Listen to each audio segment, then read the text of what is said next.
we'll start this panel discussion right away. Dr. Professor Nazli. Professor, no, next. I would like to ask you a question. हम सब ने note किया endometriosis बहुत बढ़ रहा है. हम यंग लोगों में, यंग बच्चियों में काफ़ी एंडोमेट्रोसिस देख रहे हैं और जाहिर बात है वो ओवरी को डैमेज करता है, फिर उसका सर्जिकल मेनोपॉज हो जाता है. तो doctor Nazli please would you put some light on it कि young girls with surgical menopause due to endometriosis उनको HRT रिजीम में हम क्या ऑफ़र कर सकते हैं and which will be suitable for them.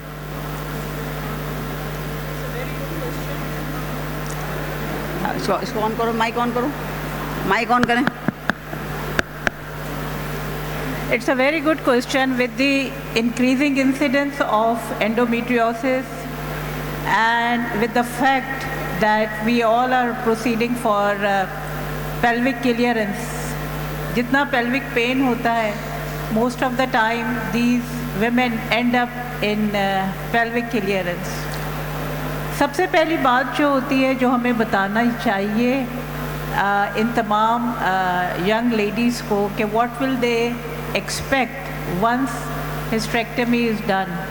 एक दफ़ा अगर hysterectomy हो गई है तो उसके बाद से उनको क्या एंटिसिपेट करना चाहिए. हमारी बहुत सी बीमारियां अगर हमें उनके बारे में पता होता है और हम उन्हें एंटिसिपेट कर रहे होते हैं तो उनका बोझ कम हो जाता है. दूसरा, we need to emphasize upon our women that the risk for cardiovascular diseases, the risk for osteoporosis, they are doubled once they enter the menopause, which is the surgical menopause. Mostly ये ख़वातीन 30-35 साल की उम्रों में होती हैं या उससे भी कम होती हैं. So we need to start them on HRT. दूसरा सवाल आता है कब शुरू करेंगे.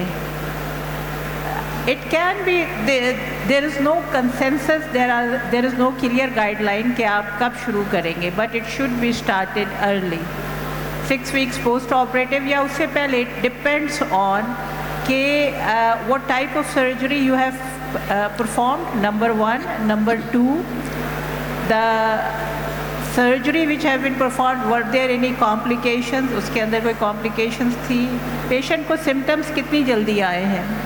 Most of the time इन औरतों को vasomotor symptoms आ जाते हैं. So you can start with the combined therapy straight away. कब तक देनी. अब आप पूछेंगे combined क्यों दे रही हैं मैडम आप, जब उसका आपने यूट्रस निकाल दिया है तो combined क्यों दे रही है. इसके अंदर जिस तरह अभी डॉक्टर राहत ने बोला था कि आपके पास 2002 में तहकीक आ गई थी कि अगर आप इसको अलोन दे रहे हैं तो there are risk for the breast cancer. In order to prevent that, though the risk is very small, but in order to prevent that, it's better to continue with the combined therapy till the woman enters the natural menopause. Say for example उसको 35 years पे आपने hysterectomy कर दी है, आपके मुल्क में natural menopause की as 50 है या लेट 40s है, उस वक्त तक आप इसको कंटिन्यू रखेंगे. After that you may start her on estrogen therapy alone. जिस तरह डॉक्टर राहत ने बोला था कि contraindications है, one of the major contraindications will be a personal history of endometrial cancer or breast cancer. Similarly, there will be diseases which are affecting the liver, or if there is a thromboembolic phenomena going on somewhere, then you will not like to start them on HRT, but then you have to look for other alternatives. मेरे ख्याल में doctor Shaheen, हमें अपनी औरतों को देखिए, औरतों का इंटरेस्ट मेनोपॉज में है नहीं, रिकरेंट मिसकैरेज में था. हॉल की तादाद बता रही है कि आपका कितना इंटरेस्ट है मेनोपॉज में. हालांकि ये वो एज है, ये वो स्टेज है जिसके अंदर हमें ज़्यादा इंटरेस्ट होना चाहिए कि हम most of the time we see that the women by the time they are entering the menopause, they have either got hypertriglyceridemia or they have got some cardiac issue, or they have got some hepatic abnormality. आज से कोई 5 से 6 साल पहले एक conference attend की थी जिसमें कहा गया था कि MI की तादाद 45% जो उसके अफेक्टेड हैं वो हमारी मेनोपॉजल औरतें हैं. So we need to counsel them, we need to tell them to keep them fit and fine when they are aging, number one. Coming back to your question and summarizing it up, yes, we can start them on the combined HRT till they enter the age of natural menopause. Once they enter the age of natural menopause, we can switch them on to estrogen therapy alone. Thank you very much, Dr. Nazli. That was a very detailed answer, and thank you very much. Dr. Mubashira Samina, आपसे एक मेरा question है कि does HRT use prevent early menopause or can it delay menopause? क्या हम अगर पहले से शुरू कर दें prophylactic menopause होने ही ना दें, क्या ये हो सकता है? अस्सलाम वालेकुम everyone. Thank you doctor Shaheen for asking me this question. Menopause जो है वो सबके लिए एक बड़ा टेरिफाइंग सी चीज़ है कि ये एक एज का सिंबल है कि अब आप बूढ़े हो गए, अब आप अलग होकर बैठ जाइए. अब इस मेनोपॉज को या इस एजिंग को कैन वी प्रिवेंट इट, इसके लिए बातें हो रही हैं HRT की. तो जिस चीज़ की मेनोपॉज होता है कि it is just not a single day event, आज नहीं हुआ, इट टेक्स लॉन्ग, जिसको पेरीमेनोपॉज कहते हैं. अब पेरीमेनोपॉज जो है उसमें होता क्यों है, क्योंकि डेफिशिएंसी हो गई है ईस्ट्रोजन और प्रोजेस्टेरोन की. हम मेनोपॉज को किसी भी HRT से रोक नहीं सकते. अगर आप सिंपल मुझसे जवाब पूछें तो नहीं, हम नहीं रोक सकते. उसको एक नेचुरल इवेंट है, उसको अपने टाइम के ऊपर होना है. लेकिन हम मेनोपॉज से होने वाले जो बुरे असरात हैं, we can prevent those. We can help our women by giving them HRT. जैसे डायबिटीज़ है तो उसकी दवाई क्या है, इंसुलिन डेफिशिएंसी है, आप इंसुलिन देते हैं. इसी तरह से जिस चीज़ की डेफिशिएंसी होगी, विटामिन D की डेफिशिएंसी है, विटामिन D देंगे. जब हार्मोन्स की डेफिशिएंसी है तो we must give them hormones, और हार्मोन्स जो है वो HRT है. HRT देंगे. अगर हम किसी औरत को कंटिन्यूस जैसे पेरीमेनोपॉजल एज में है तो हम उसको कॉन्ट्रासेप्टिव्स ऐसे HRT दें जो कॉन्ट्रासेप्टिव भी हो. उससे क्या होगा कि उसका she will continue to have periods. इस पीरियड्स को दे बे मिमिक के जी मेनोपॉज जो है वो डिले हो गया. अच्छा, मेनोपॉज डिले नहीं हुआ है, मेनोपॉज अपने टाइम पे होगा. लेकिन क्या है कि पेशेंट के जो सिम्टम्स होंगे वो एलिविएट हो जाएंगे, और एक उसको फॉल्स एश्योरेंस होगी कि she is still menstruating and she is still young, और वो यंग वाली फीलिंग भी होगी. और ये जो पेरीमेनोपॉज का टाइम है, it may last up to 5 to 10 years. इन 5 to 10 years में हम पेशेंट्स को हेल्प कर सकते हैं और उसको हम इससे बचा सकते हैं. वो जो एक फीलिंग है ना हमारी, क्योंकि हमारी कौम पढ़ी लिखी भी नहीं है और हम कोशिश भी नहीं करते ना, दोनों बातें हैं. तो अगर हम पढ़े लिखे नहीं हैं तो हम उनको उसकी इस चीज़ को, उनकी साइकी को इस्तेमाल कर सकते हैं इस चीज़ में कि हम HRT भी दे देंगे और उनको they will continue to menstruate. तो इस तरह से हम उनको हेल्प आउट कर सकते हैं. लेकिन my answer is no, yes we can not delay और postpone that. You are very right कि मेनोपॉज ने तो आना है, अपने टाइम पे आएगा, लेकिन उसका जो साइकोलॉजिकल इम्पैक्ट है और फिजिकल इम्पैक्ट है और जो सिम्टम्स हैं उसको हम एलिवेट कर सकते हैं बाय स्टार्टिंग अर्ली HRT. और वो विंडो ऑफ अपॉर्चुनिटी का जो कॉन्सेप्ट है कि perimenopause is the best time to start HRT to get the maximum benefit. Okay, now cutting it short, last question with Dr. Shabin Naz. For relief of perimenopausal symptoms, use of HRT should be combined with contraceptive to avoid pregnancy. Is this a right way to do it? इसलिए कि perimenopause में pregnancy का ख़तरा भी होता है, तो इन औरतों को कैसे टैकल करेंगे जो प्रेगनेंसी से भी डर रही हैं, मेनोपॉज भी उनको आने वाला है, तो आप उनको क्या देना चाहिए हमें? हेलो, आवाज़ आ रही है मेरी? जी.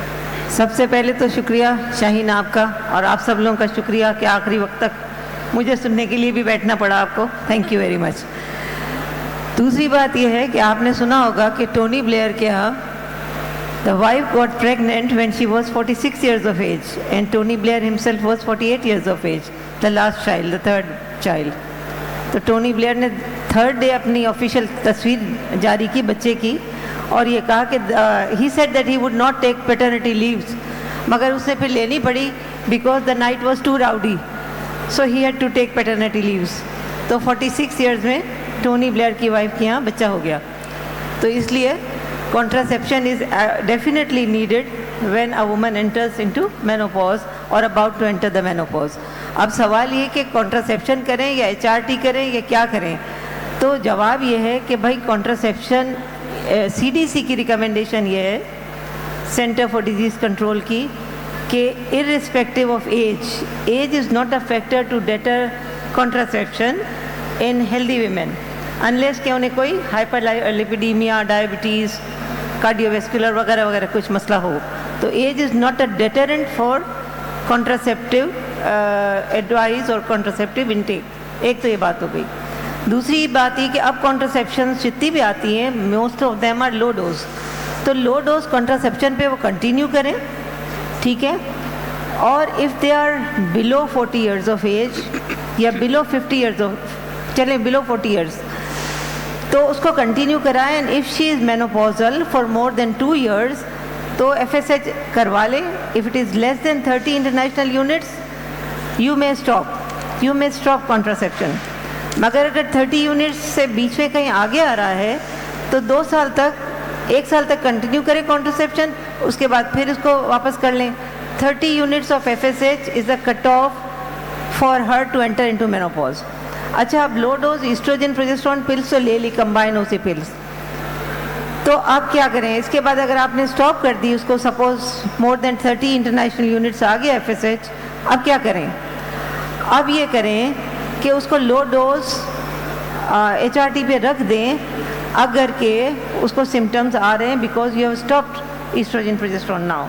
तो I think I am clear. एक बात और बता दूं कि जो हार्मोनल कॉन्ट्रासेप्टिव पे होती हैं, तो अगर आप 6 वीक्स का गैप नहीं देंगे तो FSH की लेवल्स जो आपके पास आएंगी may they be false negative, तो फॉल्स लेवल्स आ सकती हैं. तो you have to stop HRT contraception for about 6 weeks before asking for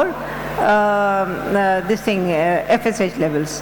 अगर नॉन हार्मोनल कॉन्ट्रासेप्टिव पे हैं और लेस देन 40 ईयर्स है, 1 साल हो गया है मेनोपॉज को, तो इसका मतलब है 1 साल और इंतज़ार करना है, कोई ना कोई लॉन्ग एक्टिंग दे दें. मगर अगर if she is more than 50 years और 1 साल हो गया है मेनोपॉज को, तो that means she does not need any contraception.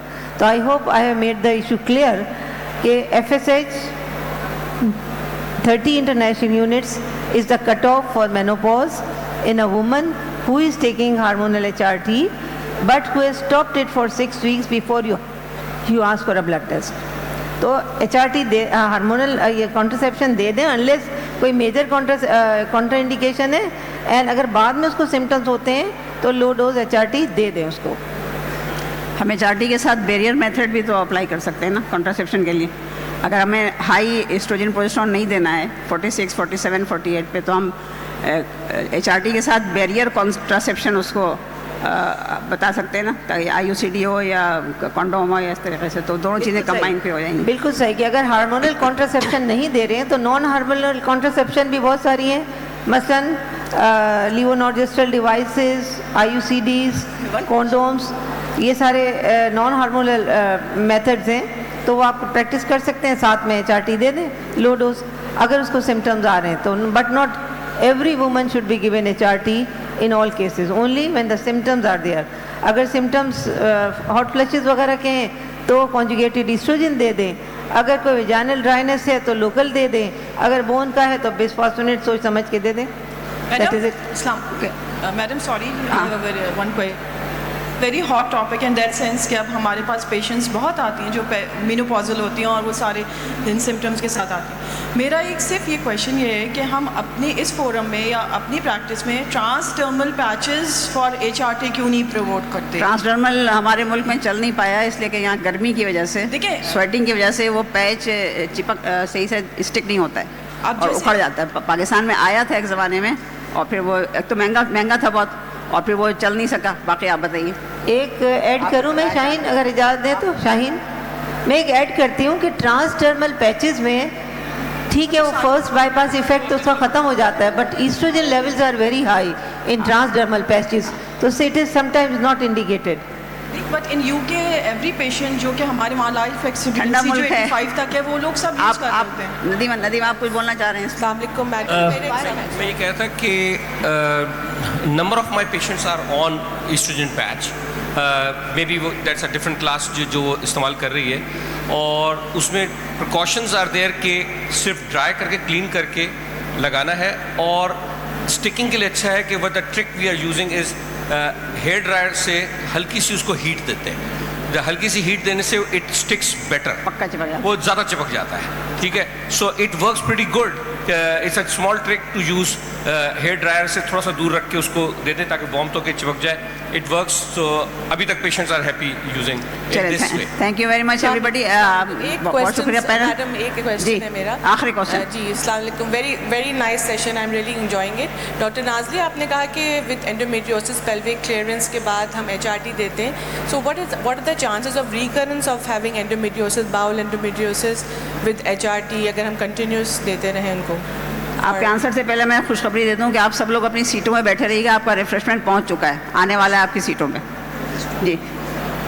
There are chances of recurrence after, जब हम इसको इसीलिए इसको combined दे रहे हैं ना, इसको alone नहीं दे रहे हैं। तो the answer which I gave you and which is there in the British Menopause Society Guideline 2022, that you continue the combined variety till the woman achieves the age of the menopause.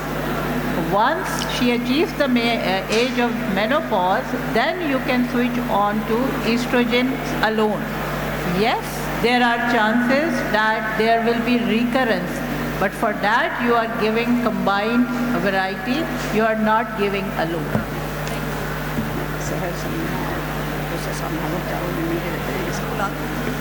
Okay, thank you very much. The panel can take your seat, please.